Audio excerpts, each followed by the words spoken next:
People don't abandon million-dollar dreams unless something is chasing them. And right now, Prince Harry appears to be running, not toward reconciliation, not toward healing, but toward protection.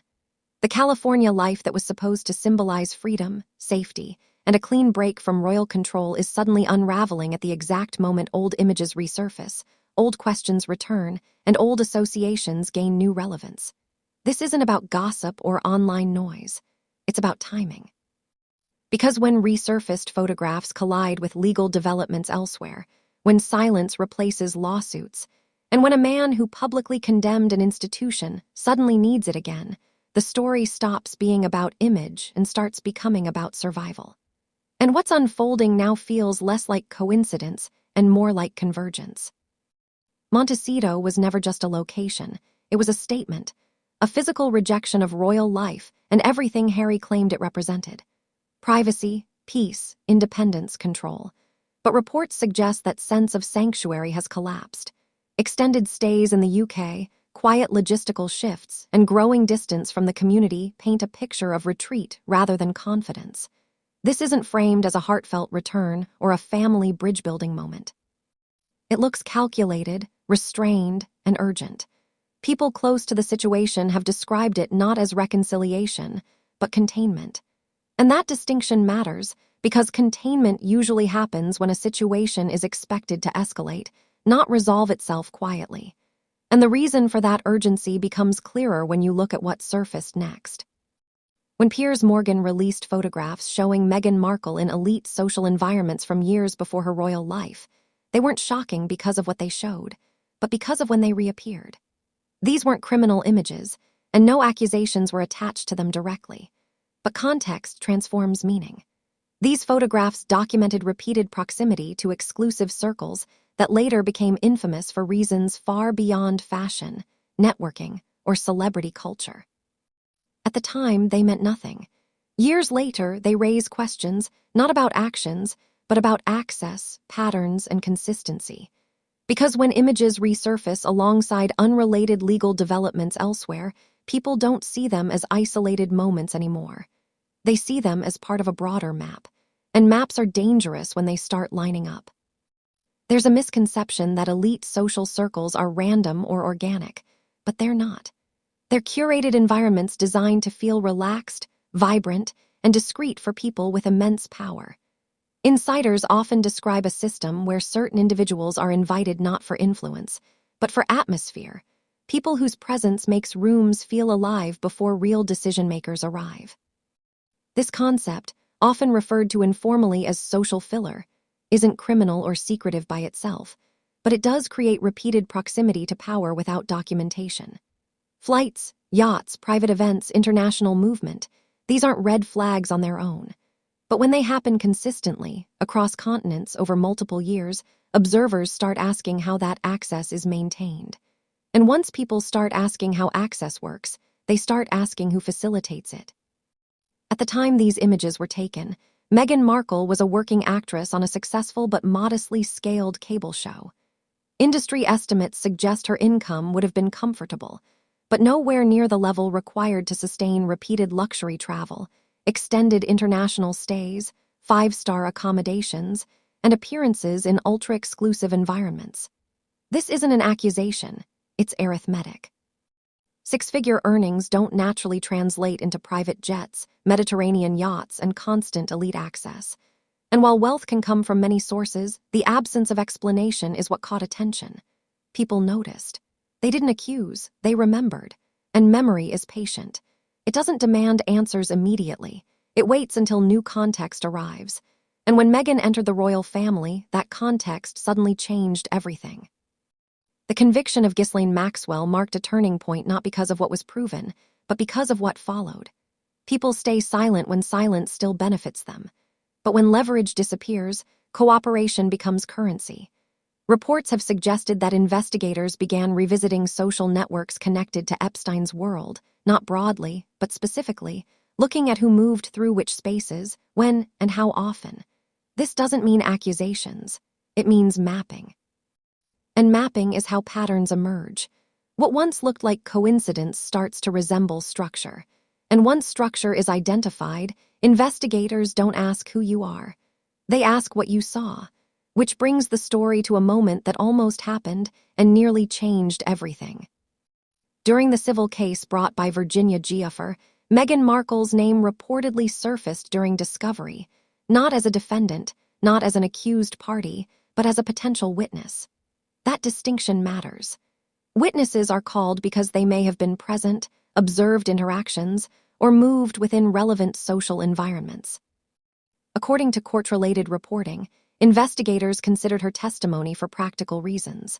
She lived in the U.S., had documented proximity to Prince Andrew during overlapping time periods, and moved within broader social circles connected to Epstein's network.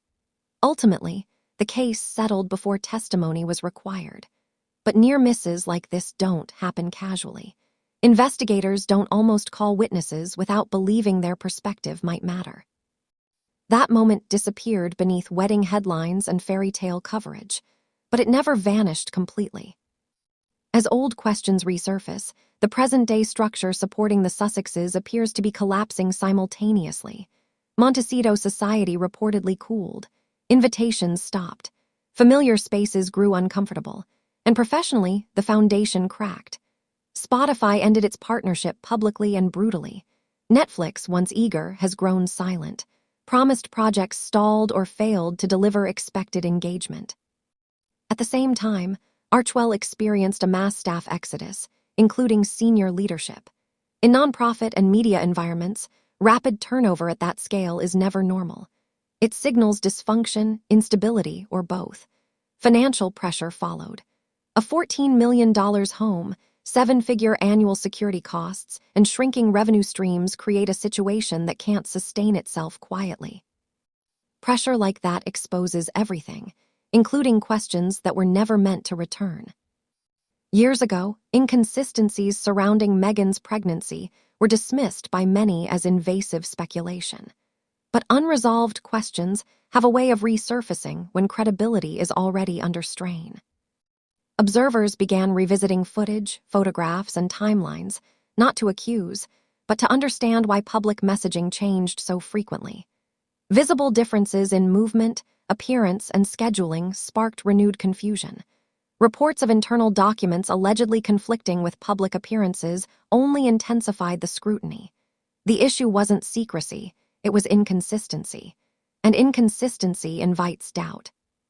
When combined with a sudden change in birth plans that went unexplained, the story shifted from private preference to public confusion. Silence doesn't erase confusion, it amplifies it. Prince Harry doesn't need tabloids to understand how reputations truly collapse. He watched Prince Andrew lose everything not because of headlines, but because of sworn testimony. Once allegations were made under oath, once records became permanent, institutional protection could only do so much. Titles vanished. Public roles ended. History rewrote itself overnight. Andrew became the cautionary tale royals study privately, the proof that silence and strategy can protect you only until testimony begins. And that's the fear haunting Harry now. Not gossip, not social media, but the possibility that formal legal processes could reopen doors no one wants opened. Royal institutions aren't emotional, they're strategic. They exist to contain damage, not prevent criticism. History shows that uncomfortable pasts can be absorbed quietly if addressed early enough. Once testimony enters the record, that control evaporates. Harry understands this. He also understands that California publicists can't stop subpoenas and streaming deals can't suppress depositions. The institution he once called toxic possesses centuries of experience managing existential threats. And when someone who spent years dismantling it suddenly needs it again, that reversal speaks louder than any press release ever could. Perhaps the most unsettling element in this entire saga is the silence. Meghan, once litigious and aggressive in defending her image, has said nothing. No legal threats, no denials, no friendly voices rushing to contextualize or defend. Harry, who built his post-royal identity around fighting misinformation, has offered no public defense as these narratives spread globally. Silence can be strategic, but it's also interpretive. To the public, silence doesn't look like dignity. It looks like calculation, and calculation suggests risk. When people stop talking and start moving quietly, it's usually because they believe words could make things worse. Everything now circles back to one devastating question. What did Harry know, and when did he know it? If he understood Meghan's past access to elite circles and minimized it, he becomes complicit in concealment. If he didn't know, then he walked blindly into a situation that now threatens his family, his reputation, and his remaining ties to the monarchy. There is no option that leaves him untouched. Either way, the fairy tale narrative is over. What remains is strategy, survival, and damage control. And that's not the story of love. That's the story of consequence. This isn't about proving guilt. It's about recognizing patterns, resurfaced images, legal developments elsewhere, financial collapse, staff exodus, silence replacing outrage, movement replacing confidence. When all of those forces converge at once, history tells us something is shifting beneath the surface. The California dream hasn't just cracked, it's burning. And Harry's retreat toward the institution he once condemned suggests he knows exactly what's at stake. Because once testimony begins, once names are spoken under oath, once records become permanent, there is no running left to do. The only question now is who will be protected, who will be sacrificed, and whether anyone emerges from this intact. When truth enters the record, fairy tales don't survive. Only institutions do.